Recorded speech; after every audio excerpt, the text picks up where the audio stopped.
Ya, masih di program Parikrama Bali didukung oleh BPR Kanti. Kita tadi terhenti di permasalahan soal hukum pewarisan di Barat dan juga di adat Bali, begitu ya. Ternyata ada perbedaan gitu. Pandangan saya soal ini ternyata justru juga menjadi sebuah pertanyaan yang menarik untuk dijawab oleh Prof. India. Mungkin juga menjadi pertanyaan Anda, sebaiknya sebelum atau sesudah si pemilik warisan ini meninggal, begitu. Nah, sempat dikatakan tadi, alangkah baiknya kalau di Bali begitu, itu adalah sebelum. Kemudian ada perbedaannya adalah istilah ya, Prof ya. Sama ulangi lagi. Salah satu perbedaannya yaitu bahwa kalau menurut hukum perdata Barat, persoalan warisan itu baru mungkin untuk dimunculkan sesudah pewaris meninggal dunia. Tetapi kalau menurut hukum adat Bali tidak harus seperti itu. Pewaris masih hidup juga sudah sangat dapat dibicarakan. Sudah dapat dibicarakan.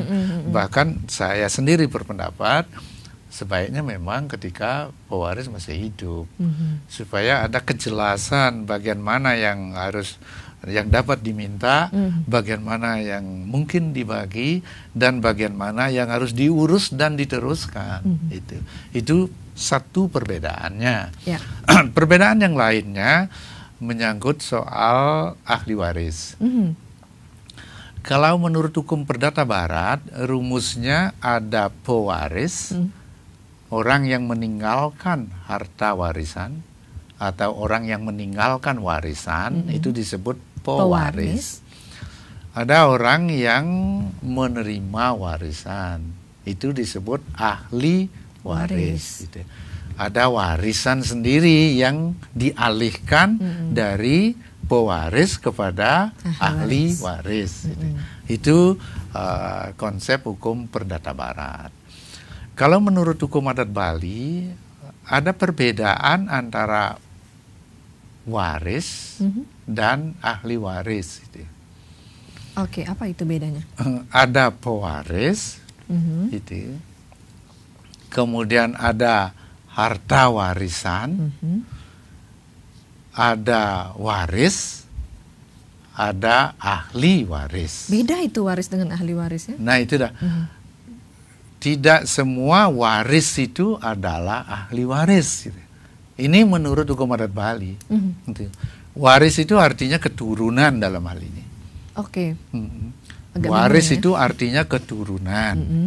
Sedangkan ahli waris artinya keturunan yang berhak atas warisan. Siapa yang menentukan itu? Tadi sudah disinggung sebenarnya sedikit. Kita kan ada tadi dijelaskan tentang asas, asas ketergantungan. Ketergantungan, hak dan kewajiban itu ya. Waris yang melaksanakan tanggung jawab keluarga dan masyarakat itulah yang disebut ahli waris.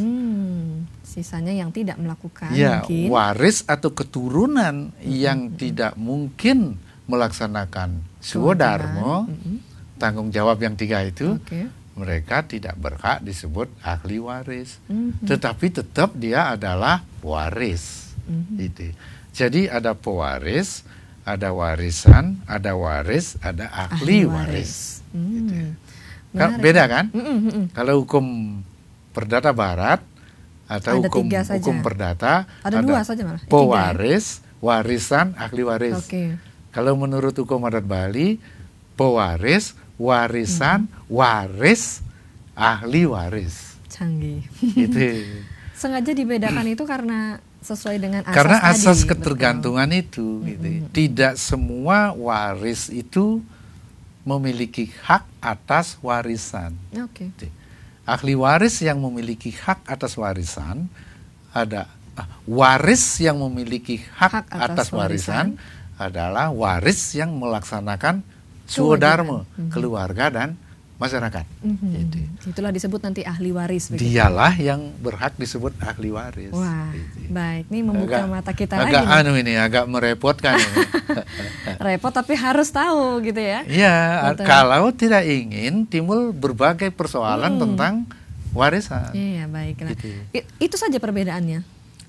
Sementara itu yang saya temui. Baik. Kalau kita bicara jiwa juga berbeda. Oh, ada lagi. Jiwa ya. Hukum itu dibentuk atas masing-masing hukum itu punya latar belakang kejiwaan. Kalau hukum perdata barat itu latar belakang kejiwaannya kan individu, spirit di baliknya itu individu. Kalau pewarisan menurut hukum adat Bali, spiritnya, jiwanya kebersamaan. Itu sebabnya kalau membagi waris berdasarkan hukum perdata barat, prinsipnya setiap ahli waris berhak atas warisan. Apakah dia kewajibannya dilaksanakan ataupun tidak begitu ya? Berhak karena dia keturunannya enggak, dia individu enggak dia. Orang enggak dia. Setiap orang akan Kalau sudah itu ya berhak. Tidak ada alasan untuk menggugurkan haknya. Tidak demikian halnya dengan hukum adat Bali. Mungkin itu juga yang menjadi persoalan. Nah, hal-hal yang ini kan sangat sangat samar-samar, sangat tipis, hanya diketahui oleh orang-orang yang memang urati terhadap persoalan waris. Kalau tidak, walaupun ini samar-samar, walaupun agak kabur karena dia asas bukan aturan, bukan tidak mungkin hal ini dapat menimbulkan masalah besar terkait dengan masalah warisan.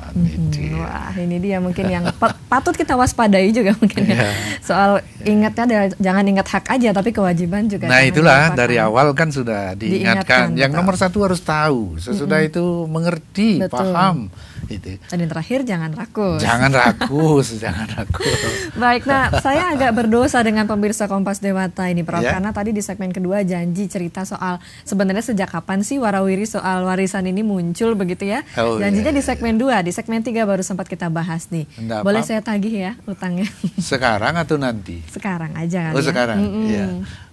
Sejak kapan? Pertanyaannya apa? Sejak kapan sih sebenarnya keributan soal warisan ini muncul begitu? Nah, kembali ke masalah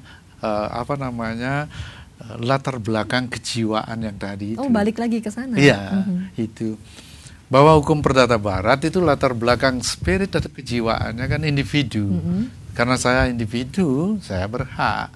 Itu tidak ada dan haknya mesti sama. Cara menghitungnya apa?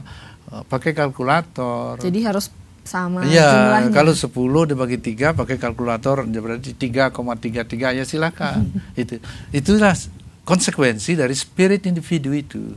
Nah, kalau di Bali kebersamaan 10 bagi 3 bisa jadi yang satu mendapat 6 karena asas keutamaan. Sementara 2 yang lainnya masing-masing mendapat 2. Itu kan aneh kan? Ya, bagi orang yang berpikir individualis akan aneh. Itu aneh, bagaimana mungkin 10 dibagi 3 sama dengan 6 dan 2 masing-masing. Ini agak ada kelainan jiwa itu. Kalau dipandangnya dari kacamata individu. Itulah sebabnya mesti serius dalam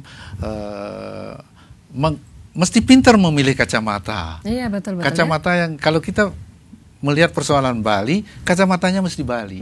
Latar belakang pikiran mesti Bali. Kalau persoalannya Barat, kacamatanya Barat. Latar belakangnya Barat, supaya nyambung. Berarti kacamatanya Prof multi budaya ya? Tidak tahu.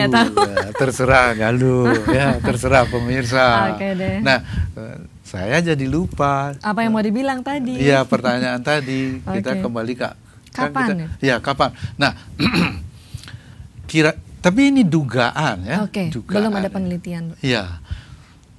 Kira-kira kapan orang Bali berkenalan dengan sistem hukum Barat? Dugaan saya pada saat itulah mulai dikenal istilahnya pembagian warisan. Gitu. Lalu semakin banyak orang berpikir dengan menggunakan cara berpikir tentang warisan, cara pembagian warisan dengan latar belakang pemikiran Barat atau individu, maka akan semakin seru persoalan warisan di Bali. Semakin kita condong kalau kita menggunakan ukuran-ukuran barat, cara berpikir barat, menyelesaikan persoalan warisan di Bali, yang semangatnya kebersamaan tadi, tanggung jawabnya juga yang 3 itu, ya? maka pada saat inilah akan terjadi persoalan warisan. Nah, pertanyaannya kapan mulainya, kan? Betul. Gitu kan? Saya condong melihatnya dari kapan orang Bali mulai mengenal sistem pewarisan ala atau cara barat itu. Cara barat. Ya. Kan pada saat orang Bali belajar hukum barat kan.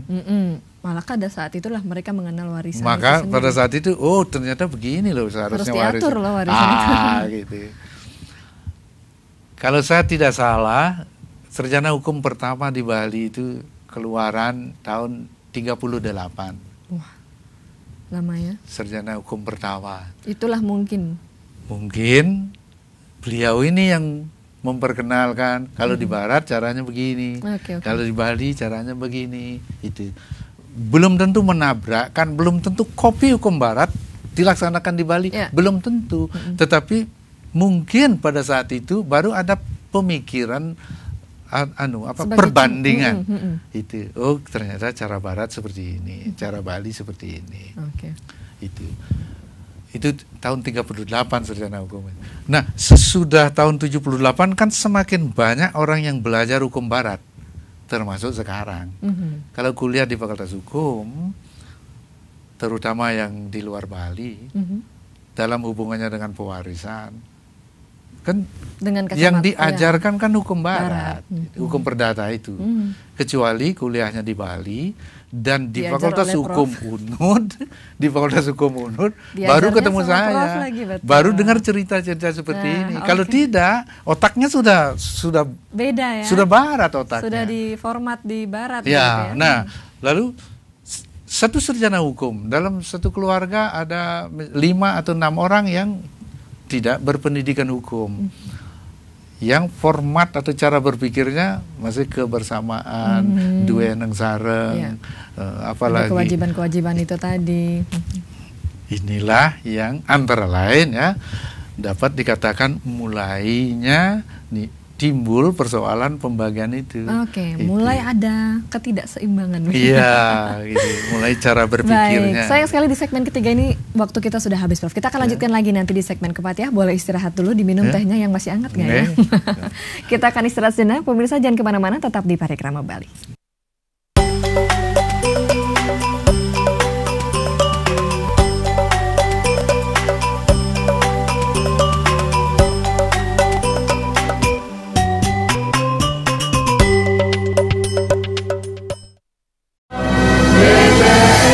Dengan pengalaman selama lebih dari 25 tahun, PT Bank Perkreditan Rakyat Sukawati Pancakanti selain mendapat kepercayaan dari para nasabah, berbagai pihak juga memberikan penghargaan untuk prestasi Bank BPR Kanti. Mulai dari Best Executive Award, Enterprises 50, Annual Report Award, hingga Infobank Award. Selain mengemban tugas untuk terus membantu masyarakat mendukung meningkatkan kesejahteraan, BPR Kanti juga mampu melaksanakan pengabdian masyarakat, adat dan lingkungan sebagai ungkapan dan bentuk berbagi kasih terhadap sesama. Bank BPR Kanti melakukan berbagai kegiatan sosial guna membantu masyarakat yang terkena musibah serta meringankan beban masyarakat yang kurang mampu melalui program CSR yang telah dan akan terus dilaksanakan. BPR Kanti, sahabat keuangan terpercaya Anda.